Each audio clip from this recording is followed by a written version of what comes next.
You're nervous? I am nervous, Mark, yeah. Have you done much People's Assembly stuff? This is surreal that we're on the other side of the camera. Do you know what I mean? Usually... Right, I'm the Irish taxi driver. I'm here in Eastbourne. See that bench? The other side of that is the sea. Down in here with the People's Assembly of Eastbourne. What's your name? I'm Chrissy. Rob. Brian. I'm Darren. What's happening down in Eastbourne then? What's happening, guys? Well, you know, we were recently formed People's Assembly about 4 months ago. We had a launch where we had Mark Steele, Sam Fairburn from the People's Assembly, Shelley Asquith from the NUS. Yeah. We're just fighting austerity in any way we can, really, in our town.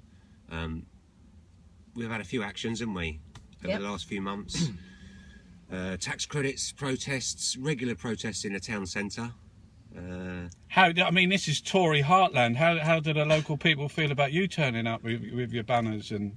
Well, actually, the local press are quite receptive because in the lead up to the general election, in fact, within like 10 days of obviously when we went to vote, quite controversial, the local newspaper took money from the Tory party for what was essentially an advert, but it was sort of it was led to look like an article, and it was like a mock-up piece of paper. You know that there's no money left in the Treasury of 2010. They put that on the front page, and it was essentially a party political advert, but it was presented like it was news sort of thing. Yeah. So there's quite a backlash from the local community, and in the end, our incumbent was beaten by about 700 votes. And some people are arguing that could have been the tipping point of that article that was released at that critical time. But I mean, how's local services been affected? Well, we know that East Sussex County Council need to make lots of cuts, and we've done some protests about the cuts in the adult social care.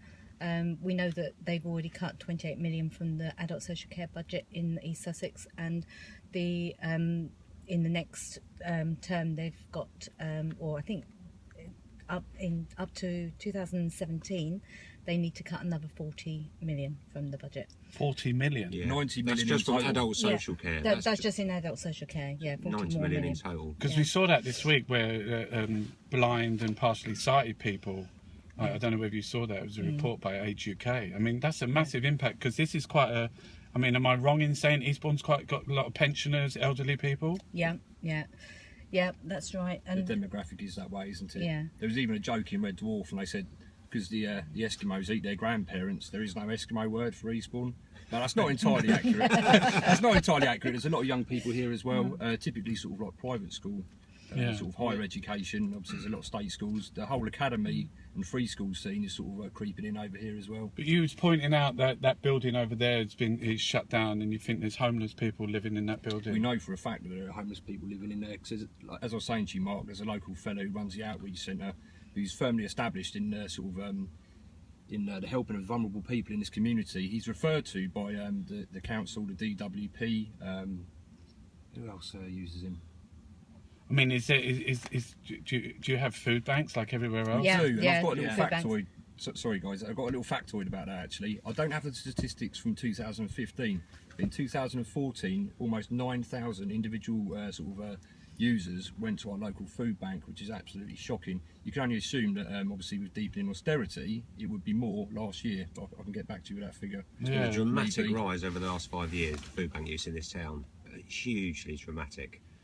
The official statistics in this town of homeless people is 3.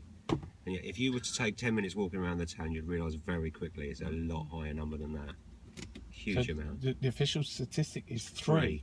Yeah. 3 homeless people, and yet you could walk through the town centre and you'd see 10 within moments. Yeah. No, I mean, you know, this is supposed to be like one of the. This is a rich area, isn't it? You know, I mean, and there's a lot of money in this town, but it's just where the money's going. he was talking about some guy with a gold car driving around. Yeah, the pier. Yeah, the Sheikh. Yeah, he's the got, Sheikh. Yeah, the Sheikh. the Sheikh. He owns a few hotels along the front here.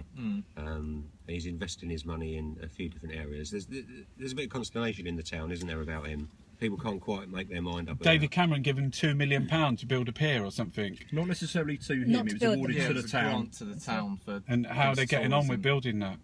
Well, actually, they repaired it because it burned down. A part of the pier burned down, and after that, he bought it. And you know, he's done. Or I don't know if he did the repairs or whether the town did the repairs prior to him. I think it was done buying before he bought Yeah, it. before So you he had bought George it. Osborne and David Cameron down here. On the front. I didn't announce it. I just turned up. Yeah, we found just out about it turned up. like the next day.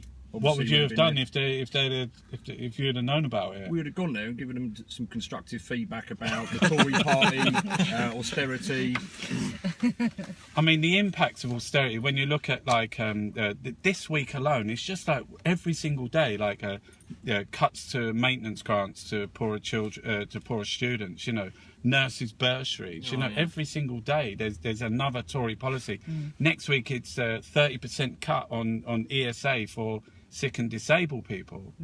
It's a consistent attack, isn't it, upon all parts of our society, our communities, and that's kind of what we're about, really, is just trying to find a way of protecting us, you know, protecting the people in our town. And it's not just the poor and the vulnerable; it's even working people that are getting attacked now. You know, your nurses, your doctors, junior doctors, you know, self-employed people now are going to have to put their books through 4 times a year. You know, it's a persistent attack on all of us. But austerity is a scam, isn't it? Yes, it's a lie.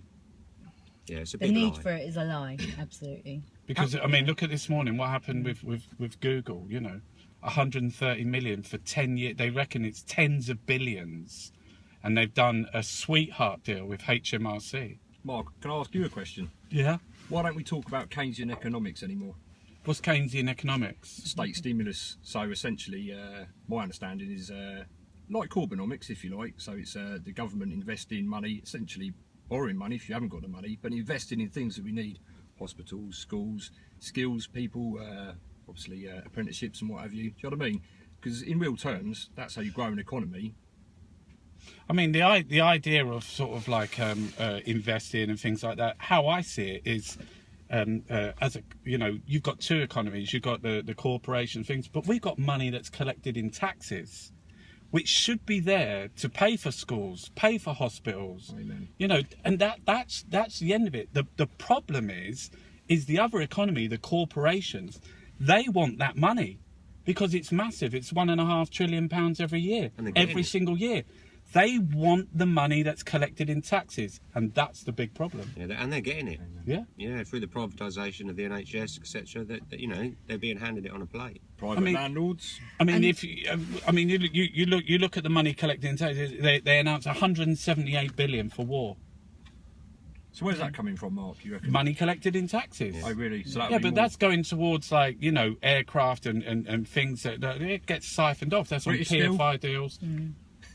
And there's another thing that we've campaigned against. I mean, we not successfully. We did lobby our MP and we campaigned against the war in Syria. We absolutely did. Yeah. Yeah, we And then how did they vote? our local MP voted for the. Who's your local MP? Caroline Ansell. She votes in favour of everything that the Tories wish to do. She hasn't defied the whip yet. We don't She's a- expect her to, perhaps. Yeah. So you would be you're oh, okay. I'm gonna just that's the end of part 1. We'll come back.